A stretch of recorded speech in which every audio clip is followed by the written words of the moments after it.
Chair Gensler, thank you so much for sitting down with me and for granting me this exit interview. Oh, Jennifer, it's good to be with you. Monday, the SEC took action against Robinhood and a number of private equity firms in this country. With less than a week to go until your term is up, can we expect more action from the SEC? Look, we are entrusted by the public to make sure that the capital markets work for them, investors, and ensure that people comply with the laws. And we have an important duty, and we're going to fulfill that duty all the way through, regardless of who the leadership is, this week and next week. There'll be different leadership, but we'll continue to make sure that the capital markets work for investors and market participants comply with the law. So that's a yes. Well, that's what we do. Mm-hmm. That's in essence, how do you build trust in capital markets if not that? You follow the facts and the law without fear or favor. And in fact, the good faith actors in the market benefit from all that because then more investors want to come into the markets and participate. What do you think the next administration means for the SEC? And are you worried that what you've done over your term could be overturned by the next administration?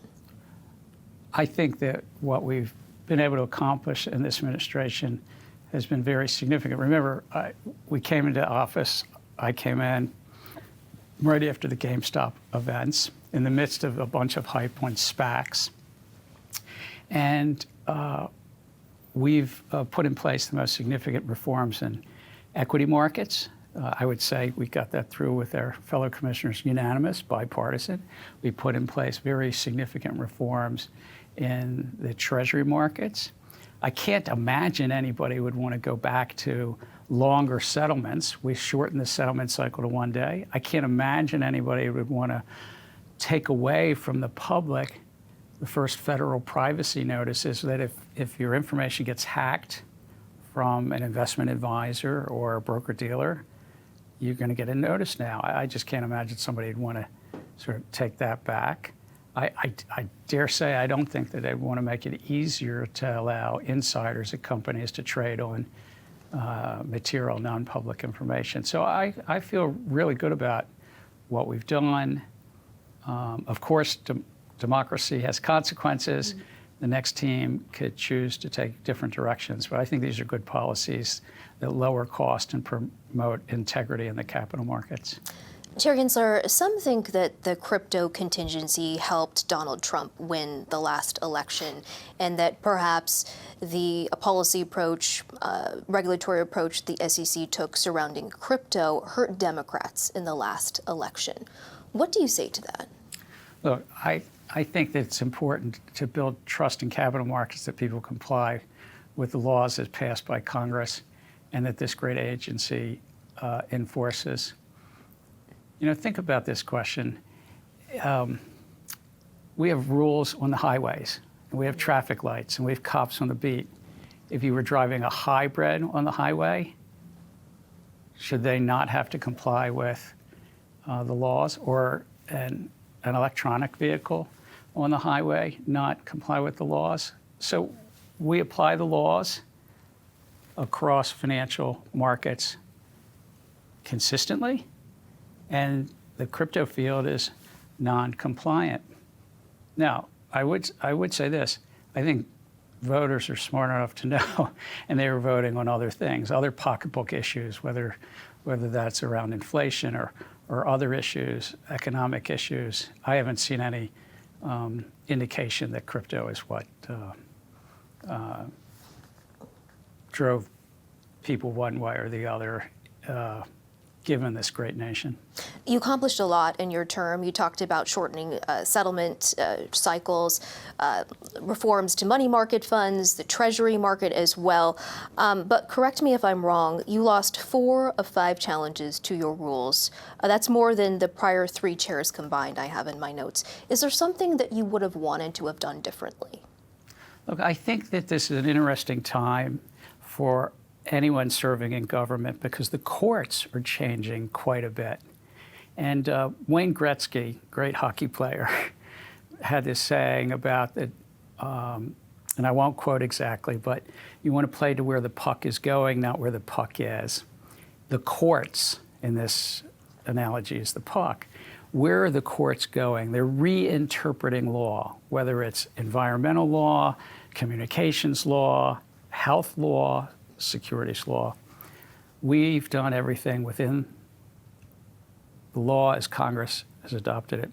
We worked on and completed 46 important rules for the capital markets, the vast majority of which have not only been adopted, but now implemented. So people are benefiting from like knowing whether corporate executives are getting paid on erroneous financials and whether they have to claw back that information.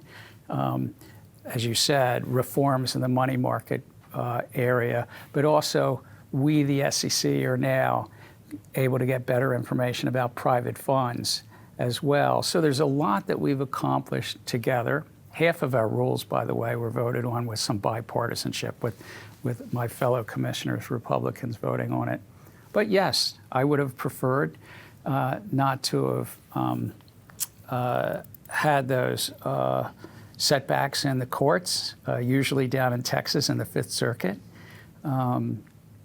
I think, though we advanced the discussion of artificial intelligence and the use of artificial intelligence in finance, I would have liked to have made more progress, because I think as good as artificial intelligence is, I think it's promoting productivity. I think it's building access. I think we're basically, automating our minds when in the past we automated our biceps and our thighs. But in automating one's mind, we can also see some consequential things that I think we're going to need to address. I do want to come back to AI, but before that, you have repeatedly warned about the dangers of crypto. And your hand was forced a bit by the courts, speaking of the courts, over the past year to approve spot Bitcoin and Ether ETFs, opening up crypto to the masses for investing. Do you wish that there had been a different outcome, and are investors at greater risk as a result? I think that investors actually in Bitcoin, which is not a security, my predecessor, we've never said Bitcoin's a security. We haven't said Ethereum is a security. I think investors in Bitcoin and Ethereum, the masses, as you said, had access to these prior to the exchange-traded funds and products. We approved under my watch an exchange-traded fund for Bitcoin back in 2021. It was just this so-called spot exchange-traded product that was later. I think investors actually got better protections with the exchange-traded product. Lower fees, much lower fees, surveillance by the stock exchanges, disclosure in disclosure. They were registered products with the SEC, these exchange-traded products. My predecessor had denied them. We followed Jay Clayton's leadership on that. That's over 70, maybe 80% of the crypto market is related to Bitcoin and Ethereum. I really take a look at the other part, these 10 or 15,000 other tokens, which can only really persist because investors are investing, in essence, betting on a project.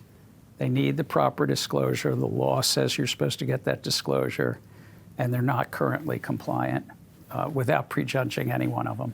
A couple follow-ups there. First, you just said that Bitcoin and Ethereum are not securities. I said that we, the SEC, have never said they're securities. I just want to be careful, exact words. Okay, so why won't you just come out and say that they're not securities or they are securities? Because of the nature of my job, I always try to be as careful as I can with the language. But I would note, again, without prejudging any, investors who are betting on the future are betting on a lot of these tokens. And think about it in finance. Everything in finance has a mixture of fundamentals and sentiment.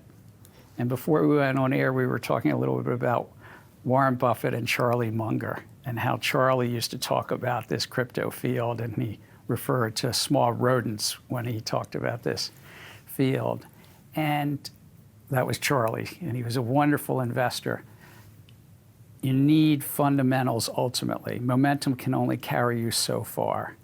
And so I think for any investor listening, you really want to think through. These are not only highly speculative, but on thousands and thousands of projects, you have to question what is their true use case? What is their value proposition? The crypto industry repeatedly called for customized rules for digital assets. You said the SEC's got rules on the books. The crypto industry said the SEC regulated through enforcement. Look, I'm sorry to interrupt, but if you went on a highway and you're driving a hybrid and you said, well, there's no laws because the laws weren't written for hybrids, that's just not, that doesn't cut it. But Chair Gensler, the incoming administration does favor customized rules for digital assets. So come January 21st, and by the way, now we have majorities in both houses of Congress with Republicans. We could see Fit 21 come back. How would you see that? How would you see customized rules for digital assets for crypto? I see that as a part of our great democracy, that the policymakers But you still wouldn't favor it from time to time. I'm gonna let the next team make their own decisions, Jennifer, and leave them room to make those decisions. But I do think that the public truly benefits from this 90-year regime. What we have done at the SEC is helped promote economic activity and trust in our capital markets. And we've done that in so many ways. We've done that in new disclosure regimes for material disclosure, for cyber and climate and the like, where investors get the information that they're demanding, material information they need. Right now in crypto, not happening. And just think about the tens of billions of dollars of losses and the key leaders from this field in crypto that are now in jail that misled the public, and the number of bankruptcies. So a non-compliant field is not really going to persist because the investing public will get hurt. Not to put too fine a point on this, but a federal appeals court said on Monday that the SEC needs to better explain why it turned down a request from the company Coinbase to develop rules for crypto. So the companies were coming in, asking questions about specific rules, and felt that they were in the dark. So while you say there were a highway needs rules of the road, crypto felt they didn't have it under your leadership. Not liking the law and not liking the rules doesn't mean there aren't laws and rules. And with all respect, this is a worldwide field, many jurisdictions and so forth. But the laws and the rules here in the U.S., whether they're anti-money laundering, whether they're sanctions regimes, whether they're the Commodity Exchange Act, whether there's securities laws, many in the crypto field are not complying with our time-tested laws. Continuing with Coinbase, the company was just recently approved to move forward with an appeal. I know there's been a lot of litigation. The judge said specifically in the order that the court finds there is substantial ground for difference of opinion between conflicting authority and that it exists regarding the Howey's application to crypto assets. The court agrees with Coinbase that the conflict between Ripple on the one hand and Terraform and the order on the other is symptomatic of the more fundamental difficulty of applying Howey to crypto transactions. What do you say to that? So, Jennifer, I'm speaking directly to your viewers.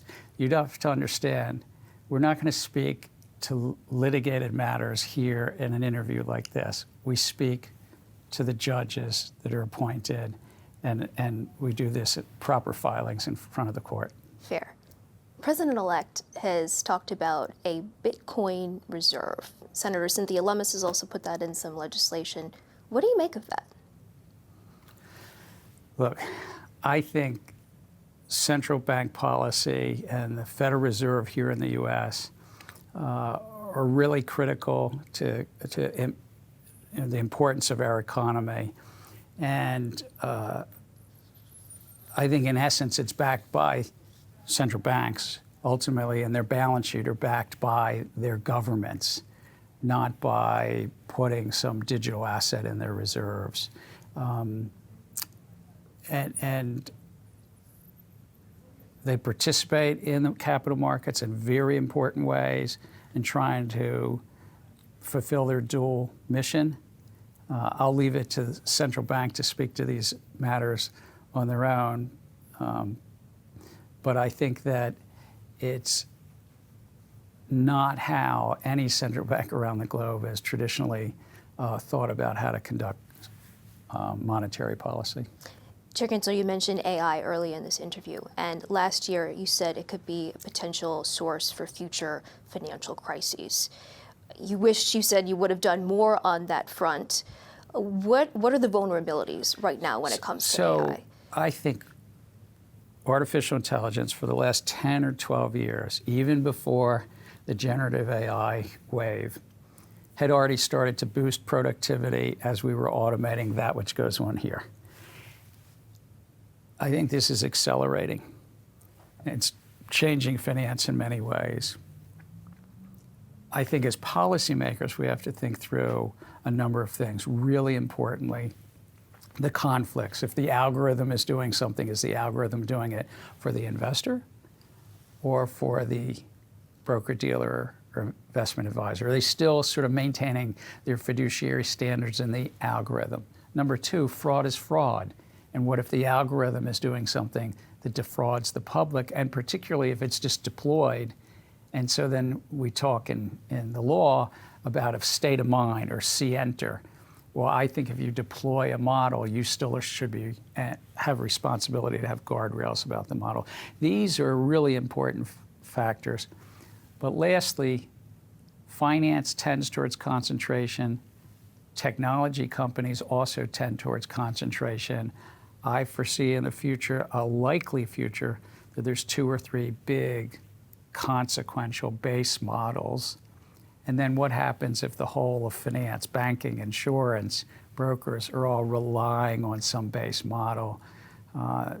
That can lead to real fragility. It's called a monoculture, when everybody's relying on one party. I like to quote this movie, Her, when Scarlett Johansson plays the virtual assistant, and she actually has 8,316 lovers, virtually.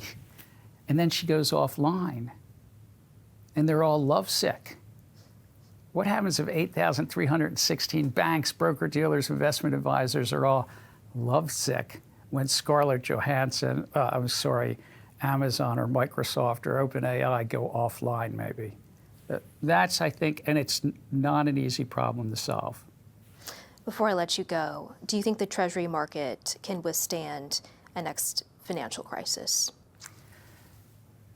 Look, our U.S. Treasury markets are very deep, very liquid. They're about $28 trillion. The Congressional Budget Office estimates that just in the next 4 years, in the next administration, that it will grow to 35 or 36 trillion, and that's before Congress might do things to make that deficits even larger. I think, so that's $7 or $8 trillion more, 25, 30% increase in Treasury market. I think a number of the policies being debated right now also could be directionally put pressure, upward pressure on inflation, whether it's tax policy, tariff policy, immigration policy. It's been well discussed and debated.